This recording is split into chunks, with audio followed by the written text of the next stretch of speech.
ইয়েমেনের এক হুঙ্কারে রাতের ঘুম হারাম ইসরায়েলের প্রধানমন্ত্রী বেনিয়ামিন নেতানিয়াহুর।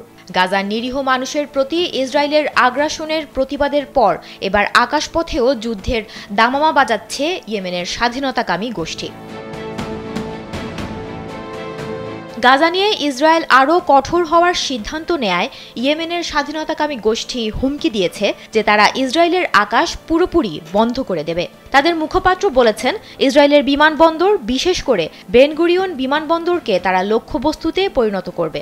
এমনকি আন্তর্জাতিক বিমান সংস্থাগুলোকে ইসরায়েলের ফ্লাইট বাতিল করতেও বলেছে তারা, যেন সবাই নিরাপদে থাকে। কাতার ভিত্তিক সংবাদ মাধ্যম আল জাজিরার এক প্রতিবেদনে এসব তথ্য জানা গেছে।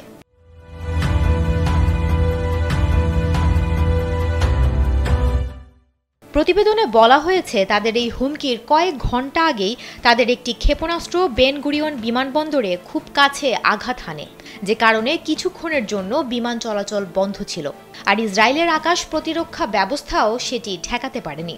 এদিকে নেতানিয়াহু বলছে, তারা এর আগেও ইয়েমেনের স্বাধীনতাকামী গোষ্ঠীর বিরুদ্ধে ব্যবস্থা নিয়েছে এবং ভবিষ্যতেও নেবে। এবং একই সাথে তিনি ইরানকে এই হামলার জন্য দায়ী করেছেন এবং বলেছেন, সময় এলে ইরানকেও কড়া জবাব দেয়া হবে। এই ঘটনার পর রবিবার রাতে যুক্তরাষ্ট্র ইয়েমেনে বেশ কয়েকটি বিমান হামলা চালিয়েছে।